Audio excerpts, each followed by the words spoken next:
lot of you that know Keith knows the kind of man he is, knows the kind of husband he is, and a lot of you know what kind of friend he is. He's impacted a lot of lives here, and he's going to continue to do that because I know that he has that persistence. He's like a little big bulldog that when he has a strong love or belief in something, he lets you know about it. But he's a guy that I can count on.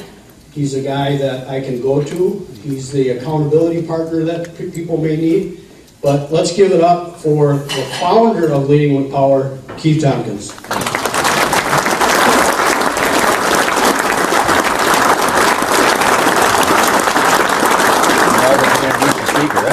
Now enjoy that.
Is quick, but the spirit stay ready. My eyes on the prize, yeah, they fix no price. Hydrated in the word, but the joints are tight. That's why I get with a coach, you can stretch your boy. You can push, pull, train me, and test your boy.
So I wanted to thank the leadership of Leading with Power for inviting me to speak today. I've heard a lot of good things about your organization. And this is about lessons from the Ironman, and this is going to be about you and about transferable principles. And this, while this is not one of the primary ones, I'm going to start off with one that could be very valuable to you. And that is, if any man ever asks you if you want to see his tattoo, there are two acceptable answers, and the first is preferable. The first and preferable answer is no. The closest you ever want to get to yes is it depends on where it is. So I'm actually thrilled to be here today and watching that and just thinking about you, and I'm deeply appreciative that you're here. And This has been an emotional process and an incredible journey, and I have a lot of people to thank, which I will do. But to start with, I want to ask an unusual request of you. I want to ask for you to give me the freedom to tell the truth from my heart. And you know the movie Elf, Will Ferrell, Elf? He's a North Pole elf, and he comes to New York City, and he starts getting giddy because he hears people talking about Santa Claus. And he goes around and says, "Santa, I know him. I know him." And they think he's weird. And everybody thinks he's weird. That's how I feel about Jesus. And that's my passion, and I'm asking permission just to be able to be honest with you today, and to tell you that without Christ in my life, this journey would not have been even remotely possible. And I was able to do this because I live in God's favor and by God's blessing. But it wasn't because I earned it or deserved it. But when I was 25 years old, I recognized my need for Him and humbled myself and asked for His forgiveness, and He came into my life and has empowered my life ever since. And that my singular goal today is that if you don't know Him, that at the end of today you do. And if you do know Him, that you would be compelled and inspired and to serve Him in even more and powerful and bigger ways. That's my whole objective. And before I do the 5 lessons from the Ironman, I'm going to tell you short stories about some of the, I think they're funny. And I'm not opposed to pity laughter at all.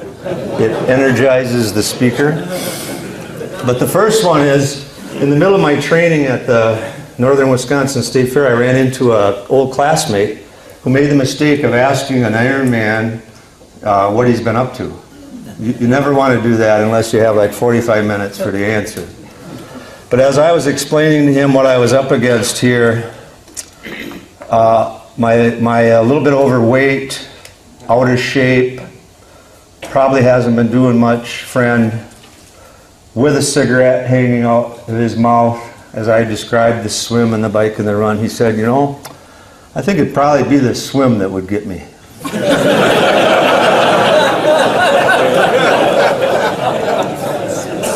And I'm thinking, you know, the bike might be a little bit of a problem too. You know?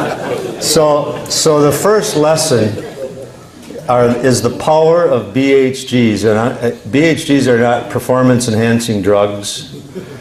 They're big, hairy goals. And the Ironman certainly qualified, and it changed my life immediately. And if you are looking to get out of a rut, off your couch, back out the door, and back in the game, what I'm recommending to you today is that you consider setting a big, hairy goal, the definition of which is without God's help, it will not be possible. That kind of a goal, that size of a goal. There's a great book that I'm recommending, and we have 4 copies of it here that influenced me, called Chase the Lion with Mark Batterson, subtitled, "If Your Dream Doesn't Scare You, It's Too Small." Well, the Ironman I had a healthy respect for. It scared me, and immediately I learned later that actually big hairy goals change your body chemistry and they change your brain chemistry. Could you imagine doing an Ironman and not having a roadmap, not knowing where you're going? And yet many of us live our lives going with the flow, steady as she goes. But I'm telling you that if you go with the flow, you will not like where the flow ends up. And so to live a scripted and intentional life is something that I learned this, again, when I was 25 years old, and I have not been perfect in its practice and application, but it really does mark anything good in my life can be traced back to the fact that I had a plan and set goals in every category of life, and I'm urging and hoping that you'll consider that. And some of the okay, this will not be good. Come on, baby. Rich? Here. I need you to sit here and tap that for me. Unless you can figure out how to make that happen. It's like Dave said, you got to turn it on. In that bag, there's 2 new batteries. I don't think we need batteries though. So the first principle in effective goal setting is goals have to be specific, measurable, written, and have dates on them. And what this does is it prevents us from continuing to deceive ourselves and kid ourselves. You know, we have wishes and dreams and intentions that never make it to paper, partly because we have a fear of failure, a fear of what other people think, and so we don't take the time to actually plan our lives. So I want to encourage you to consider that. The second thing is the very first step is to take an honest look in the mirror, and what I'm recommending is actually do this in writing. Any organization, any company, any business, any individual that wants to improve on themselves, achieve more success, has to start with an honest look in the mirror. And we are inclined to deceive ourselves as men, and we need help, we need support, because this can be very painful. When I did this when I was 25, it caused me to declare bankruptcy. It wasn't financial, because in bankruptcy you have to have enough money to protect, and I didn't have two nickels to rub together, but I saw the bankruptcy of my own soul. And I was actively in the process at age 25 of destroying everything that is dear to my life and a blessing in my life, my marriage, my kids, my family, my career, following my father's example, who was an alcoholic, and instead of learning all the things not to do, I was falling in the same line, and that's how I declared bankruptcy. But it took an honest look in the mirror. The third step, I want to go right to long term. I want you to think about long term. The Ironman was easy to plan. It had a date certain. It was 9 months out in the future, and then I had a schedule to train. I just backdated that, and that's how goals are. That's how life is. You got to look at the end game and then back engineer your goals, aspirations, and dreams. I want you for a minute to, men don't like to do this, and I don't like to do this to you, but I want you to realize that the Bible says that each of us are going to live 70 years, 80 if we have the strength. Some of us, the sand is there's more on the bottom than on the top. Some of us are in bonus time here, actually. But I want you to know it's not too late. It is not too late to do this. And if you think it's too late, all that is more urgency to do this. But I want you to think about the end of your life, and what do you believe that happens at the end of our lives? What do you believe about eternity? What do you believe about your destiny? And then I want to share with you what I know to be true. And that is that we were created in God's image. We are spiritual beings that have minds and we have bodies, both of which are deteriorating quickly. Actually, as I'm standing before you, it's happening. But your souls, your spirits are going to live on forever. The only question is where and how. And those who are in Christ, who have put their faith in Christ, can look forward to an eternity of heaven, of bliss, of the one that created you and the one that loved you and the one that redeemed you. And if you haven't come to grips with that, the Bible says that your destiny will be forever separated from God, which is called hell. And these are real and true. And I just want you to contemplate that, because when you get that right and you have a healthy fear of God, you need not fear any man, anything, and anything else. Not even an Ironman. The next step is to tell somebody, but don't tell everybody. Not everybody cares, for one thing. And it's okay to have a cynic or two on your team, but if your whole team is cynics, and unfortunately life is too much like that, because misery loves company, but tell some people. Set a big hairy goal and then tell some people about it. And then the last part of that is burn the ships. The legend is that there was an admiral that had invaded an island nation with several of his ships and his sailors.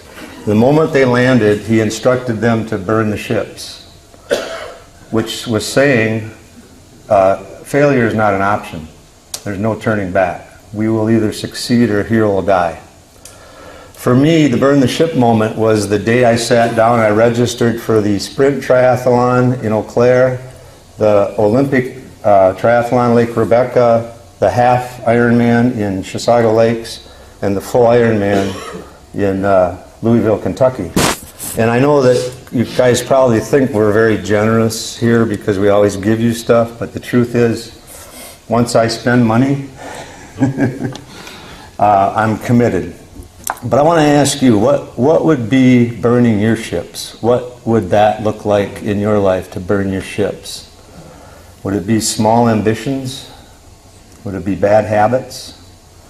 Would it be relationships that you know are destructive?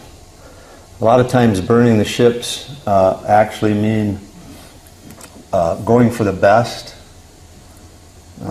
Too many men are overextended and have said yes to everything. And some of the good things in your life you might even have to burn. I'm going to leave that, but I want to tell you a story. After the sprint triathlon in Eau Claire, which was a miserable experience, honestly, that midweek I was diagnosed with a condition in my left calf that is such, it's basically this, that the calf is more than happy to let blood go down to the foot. It's not that interested in returning it back to the heart. That is not an advantage in life or anything else. I went midweek to my daughter Terri's house, who is the star of this show. And I told her, Terra, it looks like I'm not going to be, I did one triathlon, I'm not going to be able to complete this course. And there were tears in the house. She was crying because of her dad's dreams being crushed. I was crying also. Tears of joy because I had a doctor's excuse not to.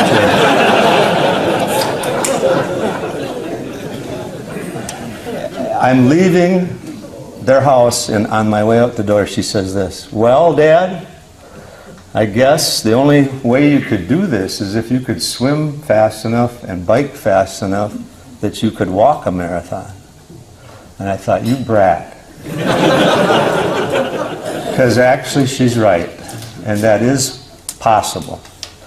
My love for her will overflow throughout this whole thing, because this is a love story between a father and a daughter. What's the next point? Oh, love. There are basically three motivations in life. Three reasons why we do anything. A fear of loss, a hope for gain, or love.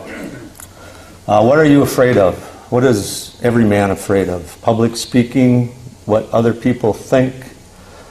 If you have not processed properly the end of your life and what happens after that, you will have a lifelong fear of death, and you should.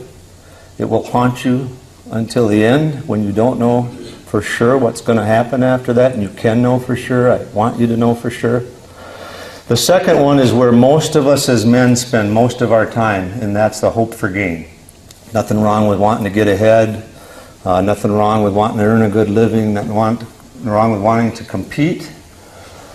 But the problem is, if you stay in the motivations of fear of loss and hope for gain, it produces an angst of heart, not peace. And what takes over for gain is discontent and greed. And if you don't have contentment, which only comes from God, then more is never enough. And I lived, several years of my life like that, where I thought I was competing for love. I was trying to fill a gap and a hole inside of myself. But if you can transition to the third phase of motivation, love, you are unstoppable.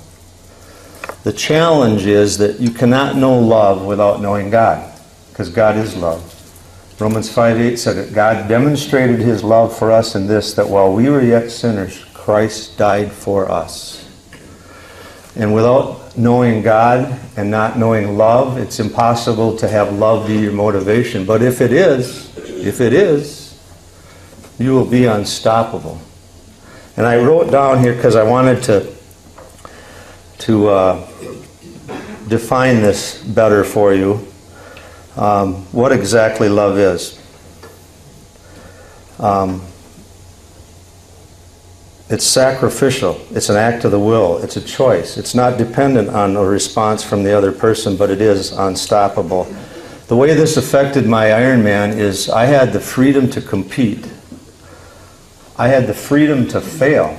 Not only did I have the freedom to fail, think about it. I don't even like saying this out loud. 2.4 mile swim, 112-mile bike and then run a marathon. I expected to fail. I mean, I didn't hope to fail. I didn't try to fail, but are you kidding? I don't even like to say those distances out loud because when I do, I still don't believe I could do that, even though I did it. But so failure, I was not afraid of it, but it also gave me the freedom to succeed. And with a reliance on God and the love of my family, there was not a hole in me that I was trying to fill up and hope that would fill me up, because if it was, I'd have to do another one and another one. And no disrespect to my Ironman friends out there who have done multiple Ironmans. They're beasts and animals, and they have different motivations and ability levels, and God bless them for continuing on. But for me, if I was trying to prove something, I'd still be trying to prove it. So that's love. Sometimes people like the Madison chapter and the Wausau chapter of Leading with Power in Des Moines, they would ask me, how many hours a week do you spend on Leading with Power? And to me, it's like asking me, how many hours a week do you love your wife? When you're motivated by love, it's not work, and it's unstoppable, and you couldn't get me not to do it. And if you're supervising, managing yourself or other people, if you can connect what they love with their job or what it is that you need them to do, all you got to do is stand back, make sure they have everything they need, and get out of their way, because you won't be able to stop them. So search your hearts and find out what it is you love and who you love, and know that God loves you and wants to empower you. And then dream big dreams that are only going to be successful if He shows up in them. Before I move on from that, another quick little story. I think it's funny. When I had given up the hope of completing my task, I had still paid money to do the Olympic distance. Plus I was going to get to stay with my son and see my grandkids. And I told my wife, I probably can't do the run, but this swim, and I panicked on 500-yard swim. It should have taken 10 minutes. I swim an hour and a half in the pool. I found out lakes don't have lines on the bottom. They don't have a place where you can push off on each end, and they don't have a lifeguard watching over you. But doggone it, and thanks to the generous hospitality of my friend Eric Pulver, he invited me out after he saw my panic, and he helped me overcome my fears on Lake Wausau, and he encouraged me and was patient with me. And I said, Terri, I want to just go and do that 800-yard swim next weekend, and if I do nothing more than just overcome that fear of that swim, that'll be enough for me. I'm standing on the shore of Lake Rebecca 3 minutes before the start time, and I say to a guy, I said, so where's the turnaround for the 800-yard swim? Because it wasn't looking right to me. And this guy looked at me, he goes, there's no 800-yard swim. It's 1,500 yards. Keep in mind, I had panicked on 500 yards the week before. I literally had my back to the water, was walking out of the pool, out of the lake, as they're going 10, 9, 8, 7, 6. My steps are 10, 9, 8, 7, 6. My wife is waiting on the bank. She's not a big fan of this whole thing anyway. And I was gone. And I cannot tell you, it was not courage in me, it was not any gumption I had, but something turned me around. I thought maybe somebody pushed me. But I turned around and started. And I'm telling you, fear. It was fear. But I remembered my daughter Terri had done that triathlon the year before, and she said, Dad, there's handles on every one of the buoys. The buoys are 100 yards apart. If you get tired, you can go over to the buoy, just hang on, rest, and keep going. Okay. I'll try to get to at least the first buoy. I get there, I look, there are no handles on the buoys. The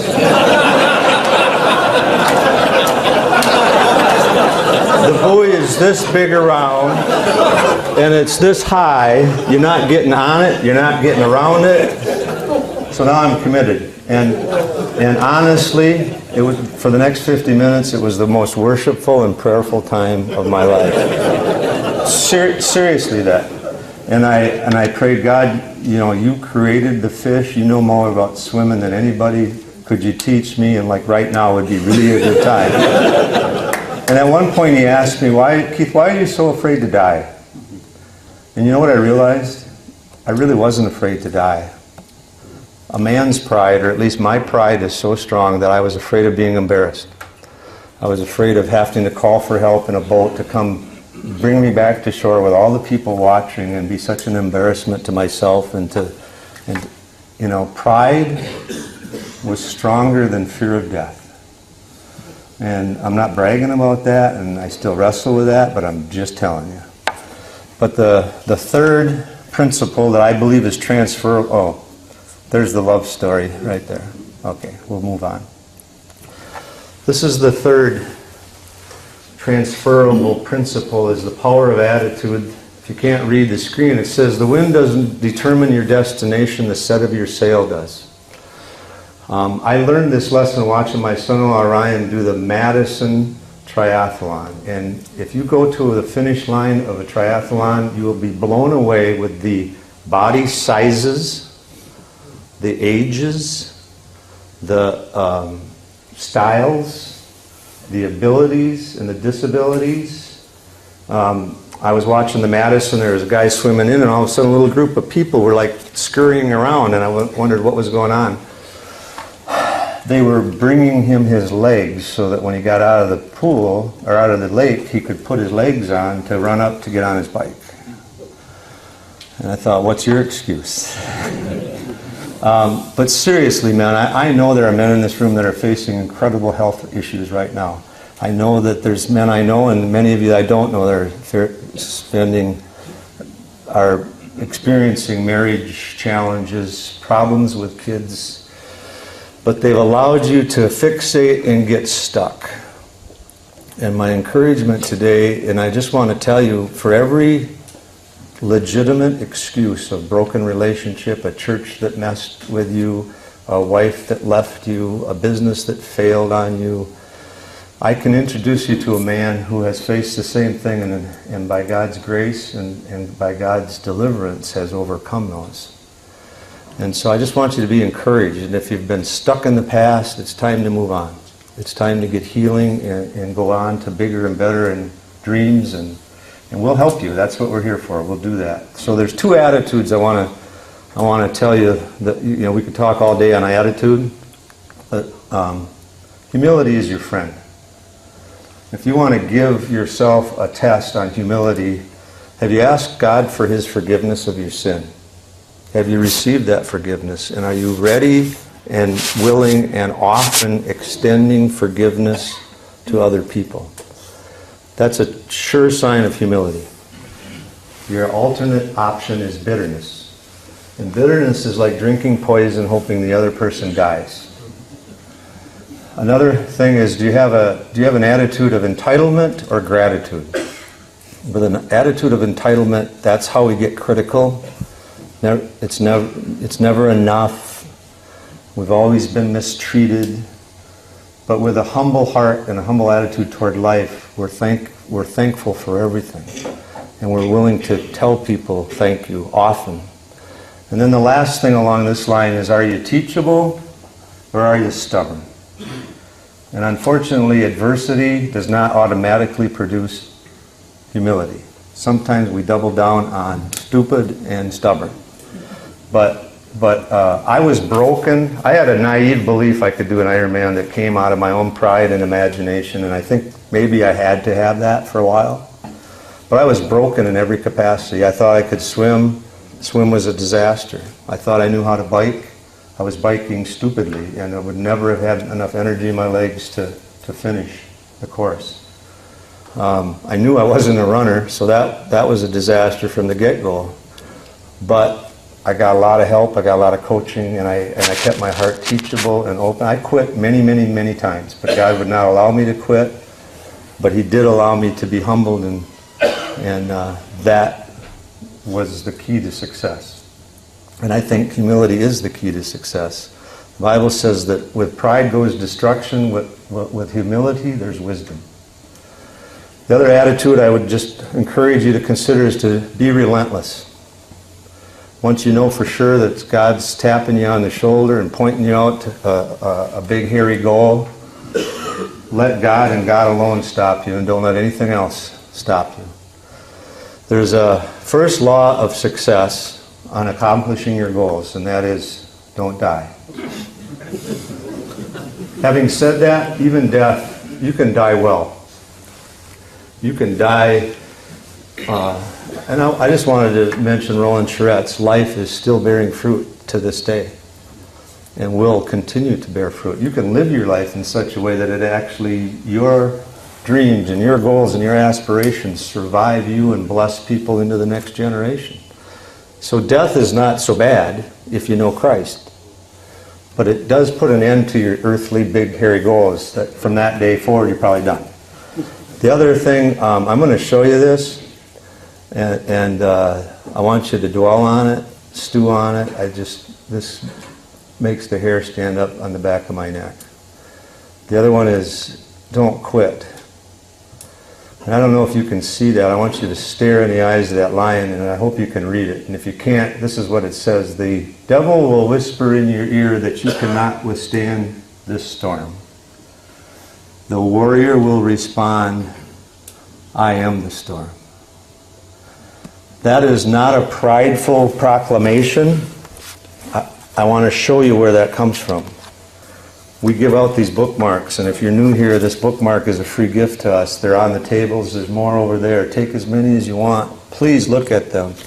This is a simple illustration of... I was going to tell you before I started that Leading with Power is not a religious organization. We're not affiliated with a religious organization, and if you knew me, I would probably be one of the most anti-religious people that you know, honest and true. But this illustrates that religion, good works, morality stop short of spanning the bridge back to God. And only Jesus does that. And if you put your faith in Him, turn the card over, you'll read a list of things that are true about you. Mike Dusick, you and Jesus are the storm. Braden Jensen, my nephew who couldn't make it here today, I was going to say Braden and Jesus are the storm. Neil Nelson, you and Jesus are the storm. Men of Leading with Power, we are a gathering storm. And my hope and prayer is that you can look at life and look in the eye of adversity and things that are ganging up on you and realize that you and Jesus, you are the storm. And that, to me, might be the most important thing I can tell you today. But I'll tell you a funny story. When you train for any endurance event, good coaches will tell you, and my good coach told me this, he said, you don't want to ever eat or drink something in the event that you haven't trained with. Just really good advice, because things can go horribly wrong. So I'm checking in for the Louisville Ironman, and they hand out all kinds of stuff. And there's this one little tube called Hot Shot. And I don't know why, but I put it in the pocket of my shorts. You saw the pictures of the run where I'm smiling? My wife and daughter were manning the cameras in the first half mile of the run. That's where those pictures came from. They were all a total lie. 100 miles into the bike ride, my right leg started cramping up. I was pedaling with my left and trying to get the right just to ride along so that it wouldn't totally shut down. And as I started the run, that spread to the left leg. And my son-in-law Ryan was posted a mile into the run, and he came out, no girls around. How you doing? I said, I'm done. My right quadricep and hamstring are totally cramped. My left quad and ham are totally cramped up. I'm heading to the sidewalk to try to get a cell phone to call Terri because it's over. And I was allowed to feel the emotional crush of a dream dashed. 8.5 months of training, putting my family through all that, people watching from home, all the good friends I had help me. Had a beautiful swim in the Ohio River, did a 112-mile bike, and now this is how it's going to end. He said, and I'm not lying, he said to me, he said, it's okay, you don't need those now. You don't need your hamstrings and you don't need your quadriceps now. I think I know what he meant, but maybe just the laugh helped. But listen to the sequence of this. I cried out to God. Reached in my pocket, got that hot shot out, and looked at it, and it said it's supposed to negate cramps at the nerve level. What options do I have? I drank that little bottle, and honestly, it tasted so bad and was so harsh on my throat, I thought it was liniment. I was supposed to rub it on my leg. Honest. I look at the bottle, and it has nutritional information on it, and I'm going, well, they wouldn't put nutritional information if you weren't supposed to ingest it. So then my next thought was, it was probably one of those where it's one drop in a bottle of water, and this is like a month's supply, and I cried out to God. I took the hot shot. Gotta be careful when you say that. And I did one leg stretch with each leg, and I stood and I go, you know what? I think I can keep going. And well, I did, and the rest is history. But the fourth transferable lesson is the power of a team. If you want to go fast in life, go alone. If you want to go far, have a team. And an Ironman, life in general, is an endurance event, and you need a good team. I thought about this as a take-home exercise for everybody. If you've never done this, do this. Think about whatever aspect, your business, your family, your church, whatever it is, whatever achievement, whatever God has blessed you with, and start making a list of names of people who have been helpful to you, and then make it a point to go and tell them thank you for that. And this is a very healthy exercise. Write that down. And so I wanted to acknowledge my team. Jesus was the head coach. I'm not ashamed to say that. There are people, men and women, who do Ironman, who don't acknowledge God as having had anything to do with it. They forget about that they're breathing the oxygen that He provided, and they're swimming in the water that He created. But that's okay. But I'll tell you, I would not have made it. And I can prove that to you. There's stories I didn't have time to tell that I'd be happy to tell you. My wife was on the team. I told her in March, I said, Terri, I'm not going to do this without your blessing. Keep in mind, she's not a big fan of this.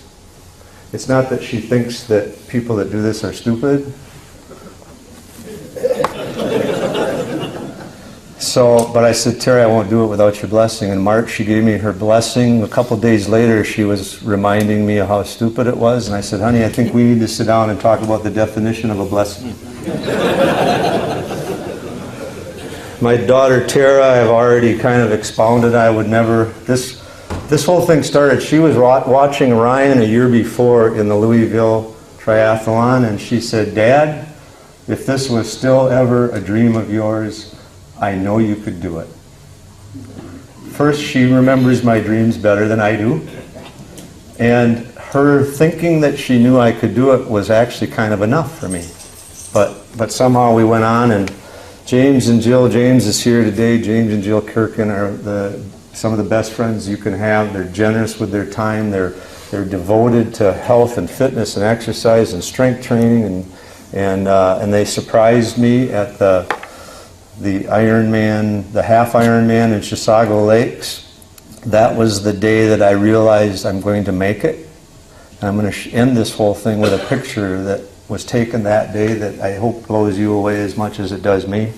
But thank you for that, for your help. Mike Johnson is here. He's a beast. He's a real Ironman. Dave Edlin sitting with him. These guys are nothing but respect for how you're able to do what you do. But I want to tell you a story about Mike. I started meeting with Mike, and he was gracious, helpful. He's a spiritual giant. He's a good friend. But I could tell he didn't think I was going to make it. And he later admitted that to me, and I don't blame him. Because I was telling him my swim times, my bike times, my running times, and I could tell what was going on with him. This guy, oh my God, this is going to be a disaster. So Eric Pulver was gracious to me. Brian Gienap and the Monday Night Boys and Bruce Schmidt, that was my prayer team. Thank you for that.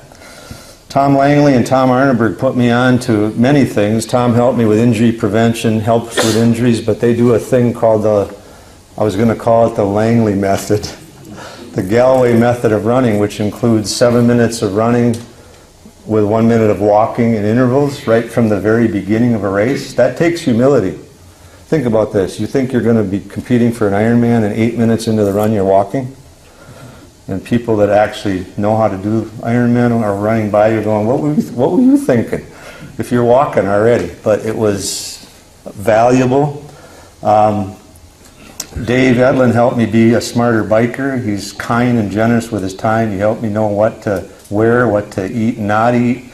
And mostly he taught me that I was a grinder, and you can't be a grinder and survive this. You have to be a spinner.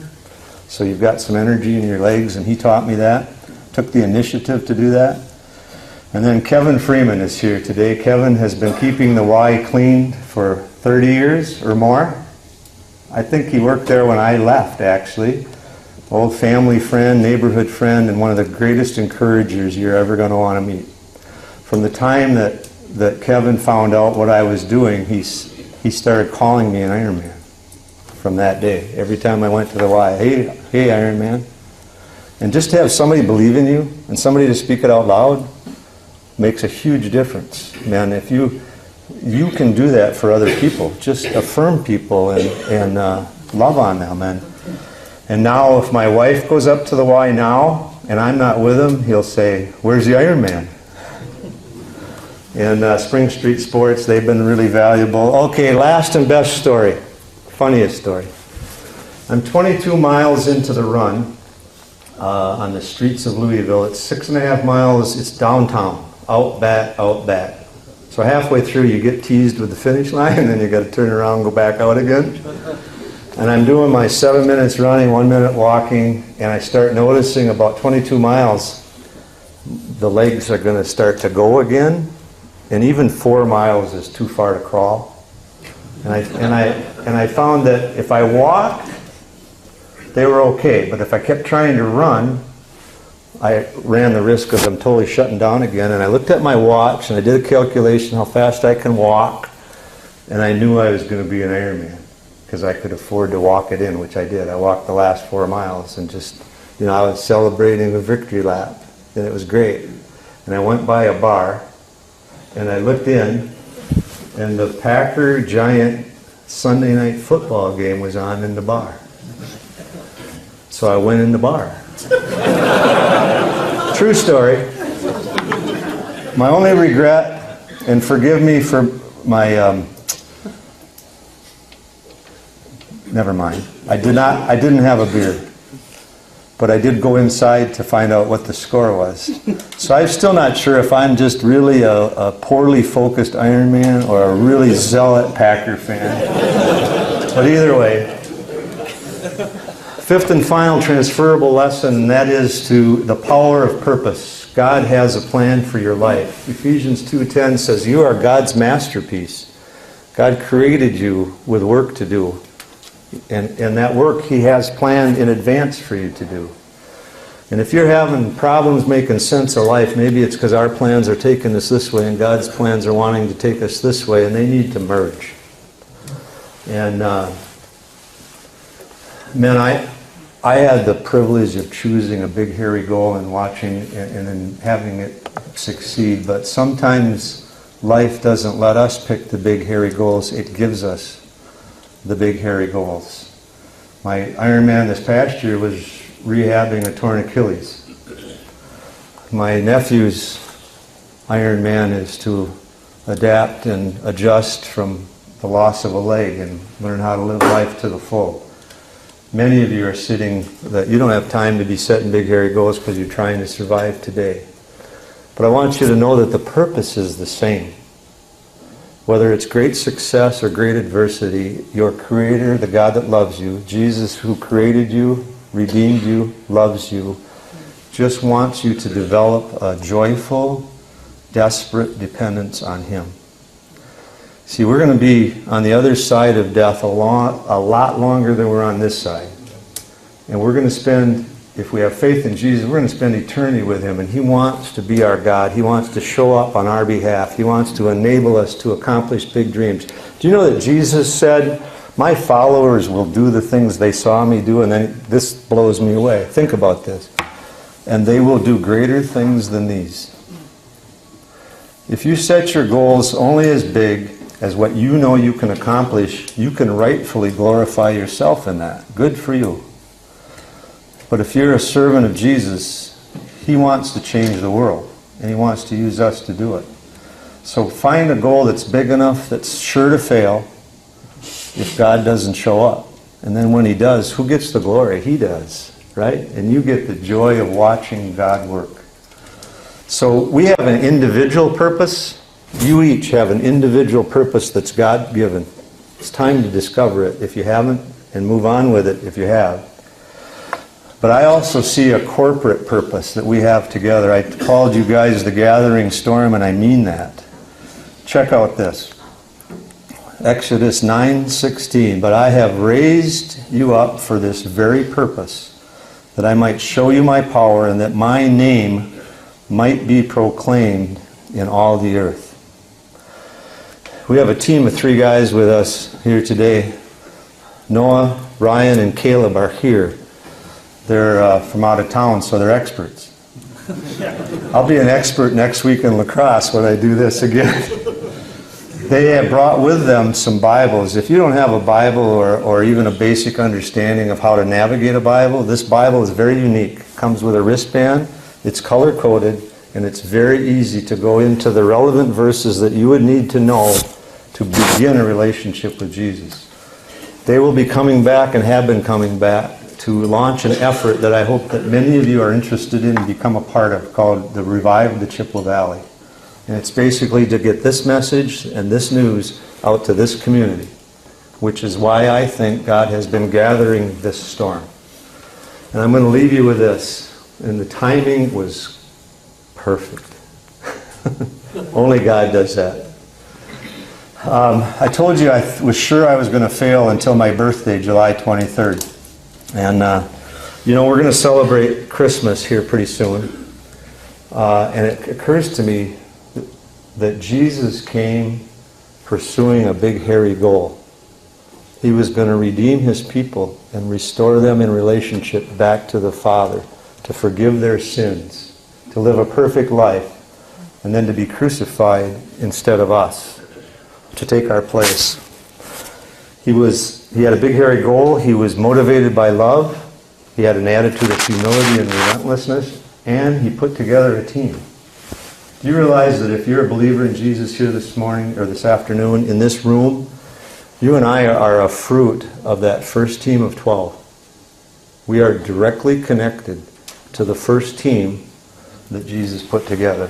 And He accomplished His purpose so that He can enable us to accomplish our purpose. I'm going to leave you with a closing picture, and here's what I want it to mean to you. Sometimes you get a glimpse into the invisible world. The invisible world is more real than the world that we see. My wife has taken thousands of pictures on her phone before this picture was taken. She's taken thousands of pictures afterwards on this phone, and this has never happened before. Do you remember when Jesus was being crucified? We call it Holy Week, and He was being crowned with thorns and stabbed in the side and beaten, but then they did something else. They put on a purple robe, because purple was the color of royalty, and they mocked Him as King of the Jews and paraded Him around.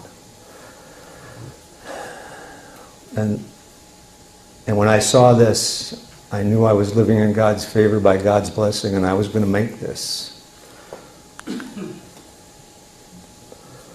If you can't see that in the back, the sun came through and it turned purple.